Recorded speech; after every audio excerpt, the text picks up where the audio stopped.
Welcome back to a Celtic state of mind. It's a new season, but it's three old faces. I'm Paul John Dykes. We are zooming in from Hungary, Kevin McCluskey, and also Laura Bradburn, but not from Hungary. Somewhere a little bit closer to Celtic Park. Feeling hungry, but not from Hungary. Aye. Feeling hungry for success, perhaps. Success. Just before we came on, Kevin, I pulled you up about your Celtic jersey because what that colour scheme certainly reminds me of is the first day of Martin O'Neill's league campaign. I know it was a different jersey, but that Celtic away jersey we wore up at Tannadice, and we got off to a flyer up there. Yeah, you remember that? I do remember that one well. Larson getting the goal, and that's the day when everyone realised he was back, was it not? It was, I remember O'Neill saying I knew he was good, but I didn't realise he was that good. And when I look at that jersey, good point by Laura, it's one of the ones that I probably didn't appreciate at the time, but now I'm looking at it, I'm thinking, I like that. I really do like that particular away jersey. Maybe that's because somebody showed me the third jersey last night, which I think is horrific. Anyway, let's be a wee bit more positive. It's the first day of the season. Laura, you and I were on at the Acsom Bulletin on Friday, and did we not call that exactly as it has been called by the big man, the boss, Ange Postecoglou? I think we did. I mean, I'll give you more credit than me. You kind of put your ideas out there and I agreed with them, but it's pretty much the team I would have called because injuries and everything aside, I just think the selection makes sense, and even more exciting for me as well is the bench that we've now got going into the first game of the season in comparison to this time last year is unreal as well. So even if things don't click immediately for us, we've got options there, which is what we've been crying out for as well. Yeah, the bench is particularly strong. So strong, in fact, that James McCarthy is not on it. We'll have a wee chat about that, but I've got to say, right, let's do a wee bit of the old screen grabbing. I've got to say that the Celtic Twitter have done the business with the graphics on the lineups. So let's have a look at the lineups via the Celtic Twitter. I'm going to give you the full credit for this Celtic Twitter because it is particularly good. And in order for us to do it full justice, let's have a look on the big screen. There's the team. So we have, obviously, we've already halfway through it. Look at the beautiful graphics. We have got the team that Laura and I suggested we would have with Joe Hart in goals. Right back is Juranovic, left back Taylor. You've got the centre-half partnership of Carter, Vickers and Welsh. The midfield of McGregor, Hatate and O'Reilly. And up top, Maeda, Kyogo and Jaman Jota. It's a strong team. We'll let it run again for anybody who missed the first part of that. It's a very strong starting lineup. But also on the bench, we do have some fantastic options and players that I would suggest are going to really push for first team jerseys. So let's start talking about that team. Kevin McCluskey, what do you make of that? Is there such a thing as a strongest Ange 11? Is that the strongest 11 on the park today? Aye. Well, we discussed this one after the Norwich game last week, myself, Lawrence and Jared, and I honestly can't remember if this was the same team that I came out with. But kind of back to middle, it kind of picks itself at the moment, and I think probably this is, given everyone that's fit, that's the strongest defence and midfield that we've got. Up front's the only place I think at the moment you can kind of rotate in and out, but Jota, Kyogo, Maeda up there. There's a big goal threat. There's excitement in that front three. So I think the way Ange picks it, he picks a team for the game, and I think this is the right team for this game. Yeah, I mean, I obviously agree because that was the team that we picked on Friday when Laura and I got our heads together. We'll be slightly biased on that. You can just call us John Kennedy and Gavin Strachan from now on. Which one am I? Am I the one with the laptop? I'm not sure. Aye. I'm not quite sure where I am on that one. But let's have a wee talk then, Laura, about the bench because, going back to our old gaffer, Brendan Rodgers, he always went on about having a strong last 30 minutes as the first 30 minutes. He wanted the bench to be strong, and there were occasions, particularly in the early part of last season, where it wasn't strong enough. But you're now looking at that and you think, well, what have we got there? We've got, if anything, God forbid happened to Joe Hart, we do have a trusted understudy. You've got Tony Ralston at right back, who for me was better than Juranovic in the pre-season games. You've got Moritz Gents, who apparently picked up a knock, but he's sitting there on the bench, who I'm pretty sure will be trying his damnedest to be Carter Vickers' partner in the central part of the defence. And on the left, you've got Bernaby. Then you move into the midfield. Turnbull put a very good account of himself in the pre-season games. Up top, Giakoumakis. You've got Abada, who can come on in either wing. It really is a tantalising prospect, that top kind of 15, 16 players, isn't it? Yeah, Seagrist, as I can see written there, not Sieb Dijkstra, as I said on the on the bulletin yesterday. But no, it's a really strong bench. I'm encouraged to see Jens there, because I really was concerned when I obviously heard that news about the knock, thinking that it was maybe going to be reflective of last season and the run of luck that we had with injuries there. So it's good to see him there. Ange doesn't strike me as the type of guy who would put him on the bench unless he knew that he was available for selection. So great to see him there. Giakoumakis, I just love the fact that he's such a different option to Kyogo up front, because as much as Kyogo does do some amount of running and always gives players options to make passes for him, sometimes in given games, for whatever reason, it doesn't work out. And to have Giakoumakis there as an alternative option is great.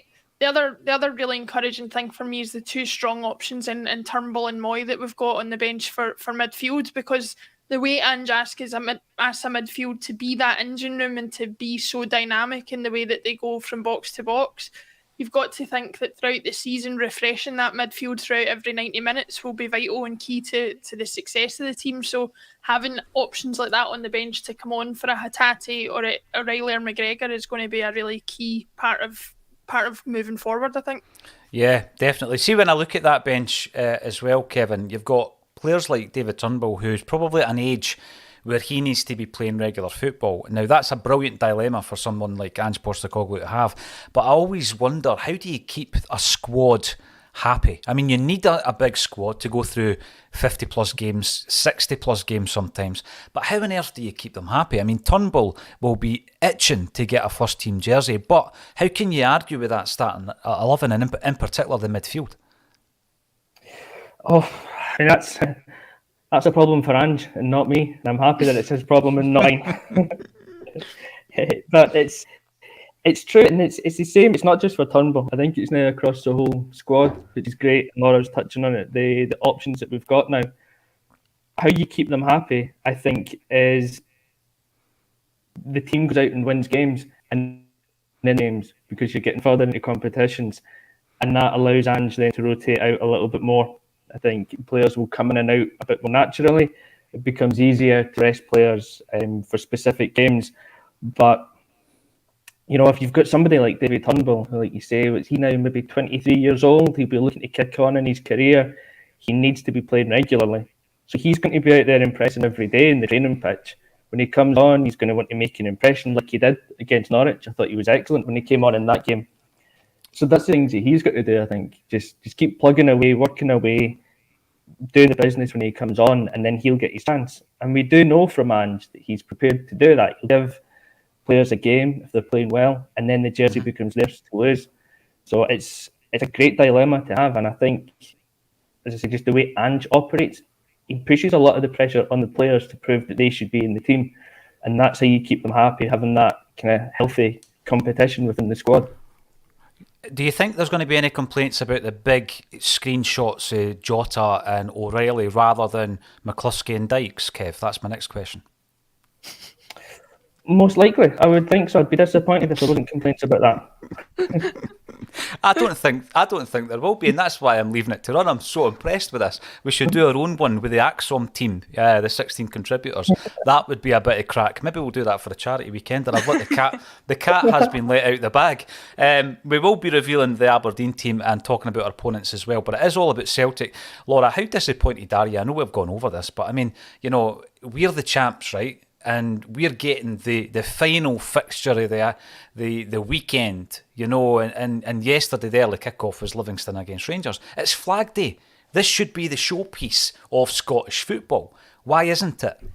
Well, do you know, it's an interesting thing, because my sister said, "Are you going on the pod today?" And I says, yeah. She says, he's going to talk about the fact that Celtic aren't, like, why the champions aren't playing first in the weekend.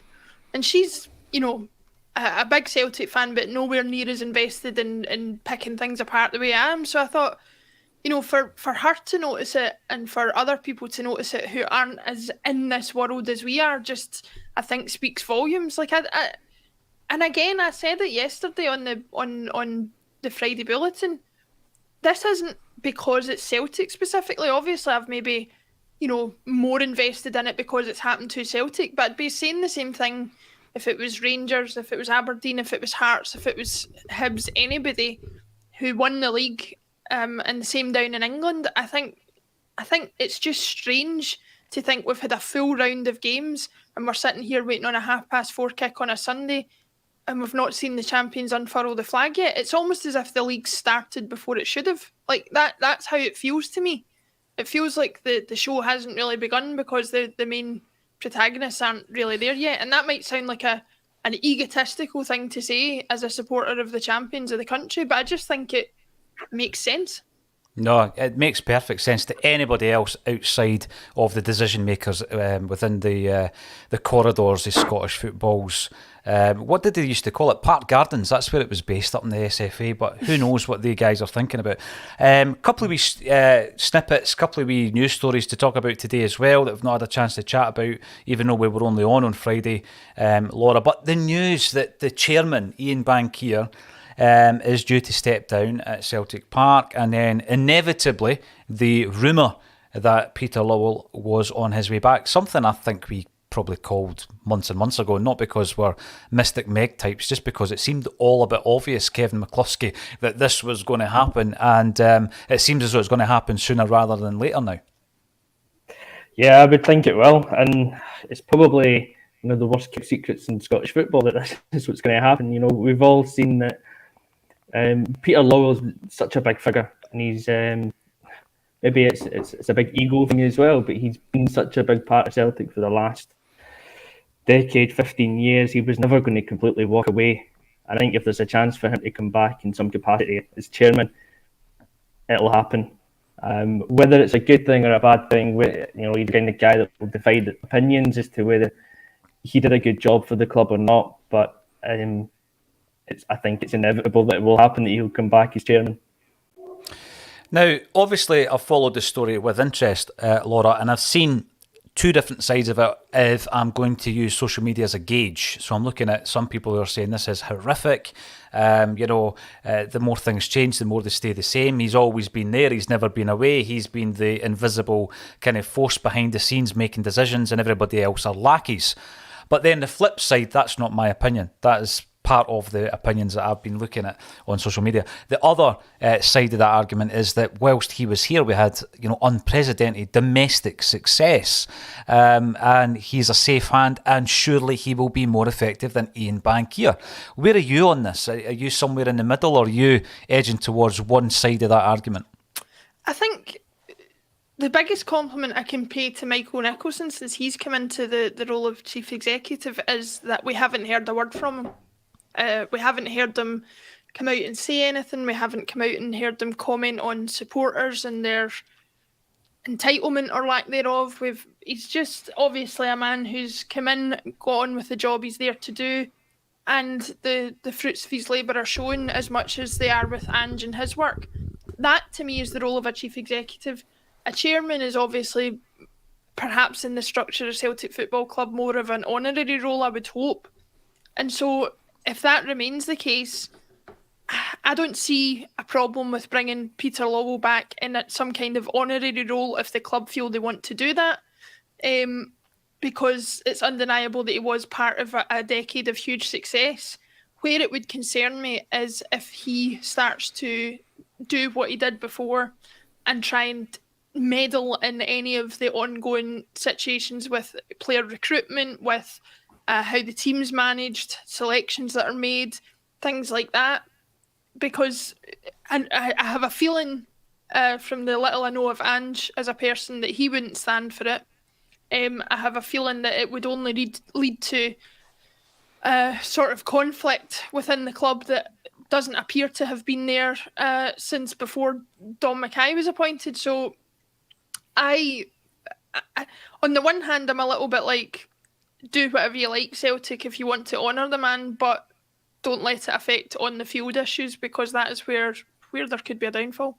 I mean, there is plenty to discuss around that, and I'm pretty sure we will pour over every single nuance of it as the weeks go by on the Acsom Bulletin. But I am keen to get the Celtic fans involved in the chat today. And Robert Davey comes straight in. Hello from Dublin, 4-0, hail, hail. Robert, would you rather see big close-ups of Jota and the like, or Paul John Dykes and Kevin McCluskey? Let us know in the comments section, because obviously we will bow to pressure if you would rather we were on the big screen, because I know people watch these on big screens. I get pictures out on Twitter. The only downside at the moment, Kevin, is when I bring the comments up, nobody can see your face, mate, and I know that you're a very popular character, so we will try and get you up as soon as possible. Please get your predictions in. What was that, Kev? I'll question the sanity of anybody that wants my face on their big TV screen. Well, you're in anyway, so somewhere on the planet someone has your face on the big screen. Robert Davey reckons it'll be 4-0. He's watching in Dublin, and we've got Ewan Boy Martin. Welcome back, Ewan. I hope you're well, pal. Sun is shining, 3 points, winning by 5 goals. I mean, I'm sometimes loath to make a prediction, but I'm going to anyway because it's a pre-match, and you can't sit on the fence. You've got to have a prediction.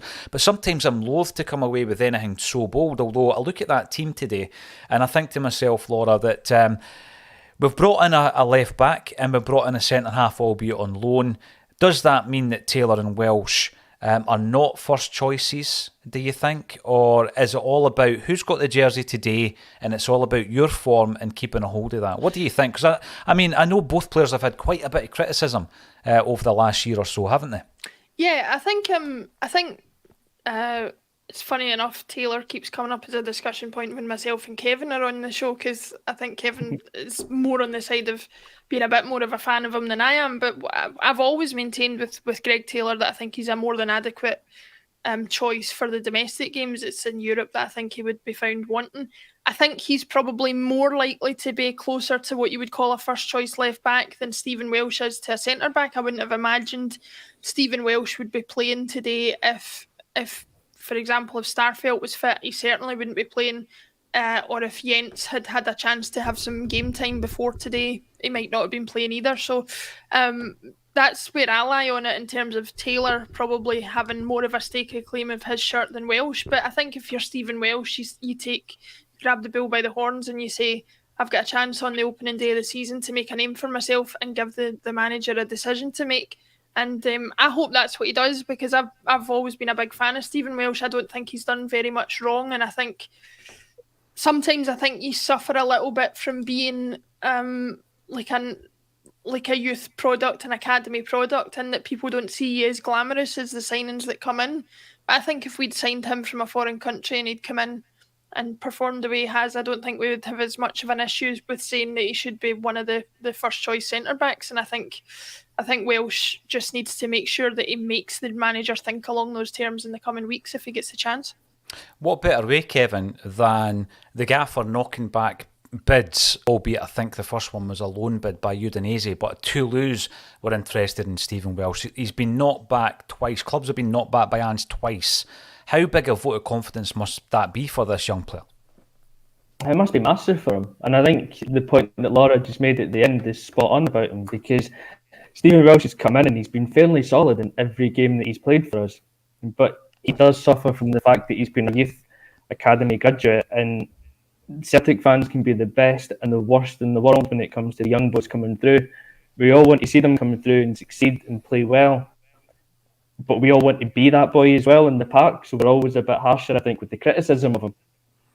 But if he'd been a signing from elsewhere and come in and give the performance that he had, I think he'd be cut a bit more slack by the fans at times, and would be a bit more appreciative of what he can actually do.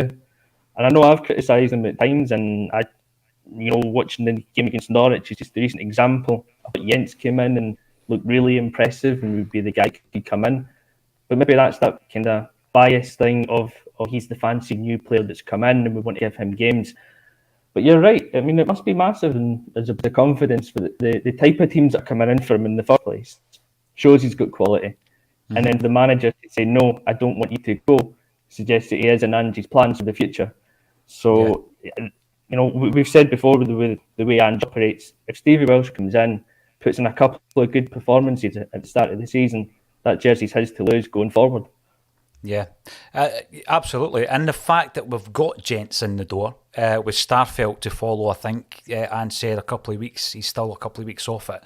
It just gives you that competition for places. We haven't, of course, spoken about Julian, but if you want to have a 5-10 minute listen as to what we think about him, just listen to Friday's bulletin, Laura, because I think we kind of covered that as well. He's certainly not in the plans if you look at the second picks, as it were, since Starfelt has been injured.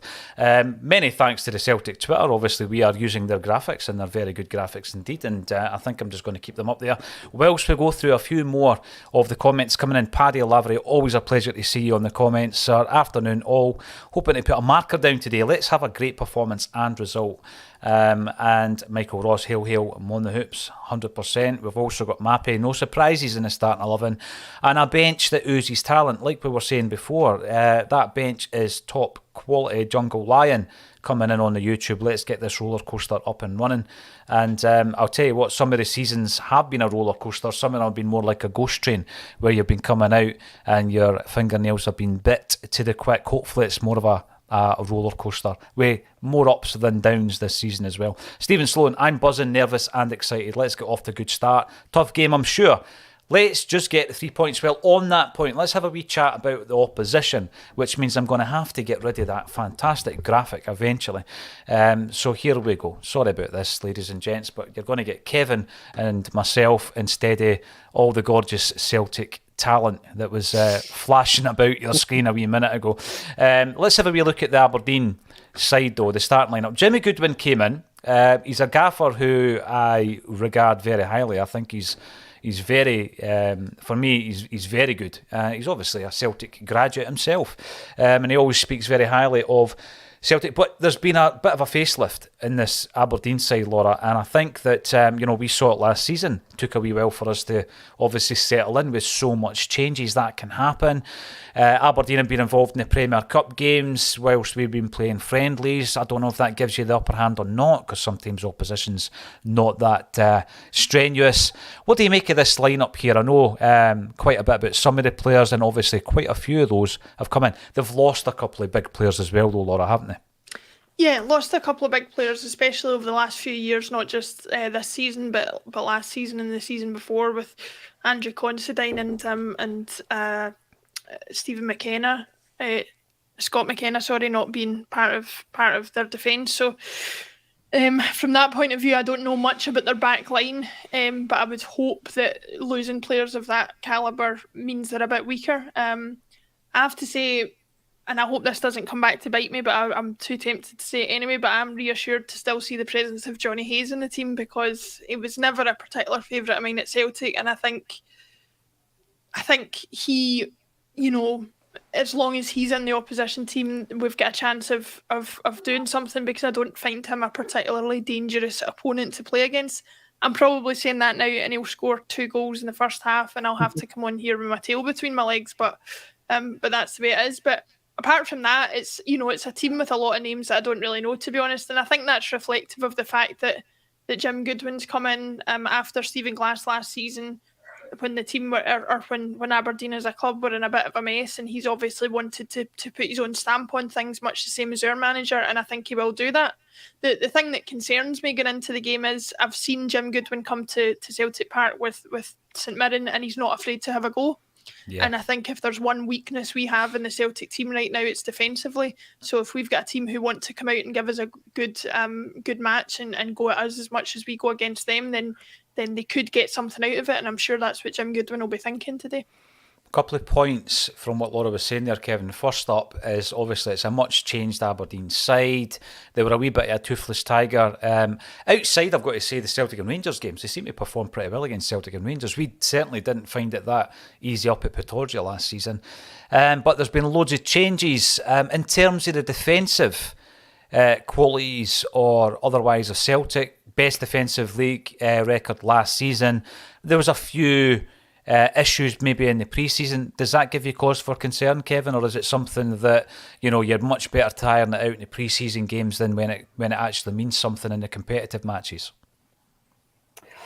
Yeah, I mean, I think we had the best defence last season because of the way we play. We play in the front foot. We're offensive in the way that we approach the game. and we've got the best defence because the ball doesn't get that far up the pitch all that often. Yeah, there was issues in pre-season. I think we get issues in most games, just the way we try and play the game, try and pass it out maybe a little bit too much from the back at times for my liking and for liking of my heart. But, you know, the team's getting used to playing that way. They're comfortable doing it. So I'm not overly concerned. I do think that, you know, because we play the high line, teams can catch us in the break perhaps at times if they've got quick forwards. But, you know, I look at our team and I just think we're so strong from back to front, but especially middle to up front. We're so strong that as good a team as Aberdeen might be, we shouldn't really fear this game, which I know we wouldn't. You know what I mean? Like, we shouldn't have any real concerns that we're not going to win the game. We should be strong enough to win it. It will take a very good performance from Aberdeen to get the 3 points, I think. Well, I'm just seeing, first of all, Callum McGregor walking onto the park with the league trophy, but also that incredible tifo that has been organised and arranged by the Green Brigade, Laura Bradburn. It's sensational, isn't it? It really is. It's one of the upsides to having fan groups like this to organise things like that for and really make a statement as to how stunning things can be at Celtic Park when they come together. I remember being part of a famous one of those, the night we beat Barcelona as well, and it must take an awful lot of organisation, but it really does make for something quite stunning to see when you see them unfurling the flag there. It's really brings a lot of joy to the heart for the start of the season, that's for sure. Do you think we're going to get the first competitive appearances of Bernabei, Moy, Gents, hopefully not Seagrass, Laura, but any of the other 3 players? Do you think we'll get maybe the luxury of bringing them in and giving them some game time? I'd like to see at least one of them, if not more. I'm particularly keen to see Jens, just because I think if he's a possible upgrade on what we've got defensively, I'd like to know whether that's the case. And the other one that I'm really keen to see as well is Aaron Moy, just to see exactly what he can offer us, because I think, as we talked about on Friday, we all know what he's like from a few years ago, but he has been a bit missing in action in recent years, and it'd be interesting to see what kind of player he is now. But regardless, I'm just happy to see us back in competitive action and see how we go today. The Acsom crew get about, don't they? They get out and about, something that we talk about on the group quite a bit. So you've got Kevin McCluskey covering Tam Kurtz's first game over in Hungary. You've got Natasha Meikle speaking to Ange Postecoglou and all the press picking up on his answer. And you've got Colin Watt in the 442 mag last week as well, one of the biggest football magazines on the planet. But Kevin reminds us that a couple of those players in the Aberdeen lineup are MTK, former MTK Budapest players. Kev, do you know anything about them? Yep, it's so the 2 players. It's Ramadani, who plays centre midfield. He's kind of like a number 6 ball-winning midfielder. Likes to get tight to his opposite number in the midfield. Pretty decent player. Got a decent distribution on him as well. Good range of passing. And then the other one is the forward, Bojan Mijovski, who I think he's got 8 goals in 30 games last season for MTK. Kind of reminiscent of Shepovic in the way that he plays. He's a kind of fairly tallish, lanky guy, not a big, strong build about him, but he's quick, plays on the last defender. So nothing to worry about then. Well, I was a big fan of Shepovic, so I'm going to say there is. Because he's a bit of a penalty box striker, and he's like Giacomakis in that he's a one touch and then shoot. But yeah, he's a decent player, someone that we'll need to watch out on, because you can see him playing on the last defender. But we'll see. Hopefully, he doesn't see too much of the ball, and there's nothing to worry about. But the 2 of them are actually both decent players. MTK got relegated last season though, so perhaps that maybe tells you a bit about their level as well. Yeah, definitely. Now, I can see, obviously, some of you are dropping off to tune into the action, which is fair enough. You're watching from all over the globe. Celtic opening their defence of the league title. I want a prediction. I probably got it on Friday, but let's hear it again. Laura Bradburn, what's your prediction for today's game? I may as well fully embarrass myself after some of the stuff I've said, but this is just me getting excited for kick-off. I'm going to go 3-0 Celtic. I think we're going to go clear today. 3-0, says Laura. Kevin McCluskey. I'm going to go 3-1, just to be different. 3-1 with a goal from one of the ex-MTK players, I'm sure. Mayotte, yeah. Listen, I'll take both. It looks an absolutely tremendous atmosphere at Celtic Park today. Let's go and join the action. We'll be back at half-time, hopefully, to talk about a fantastic Celtic performance. Thank you all for joining us on A Celtic State of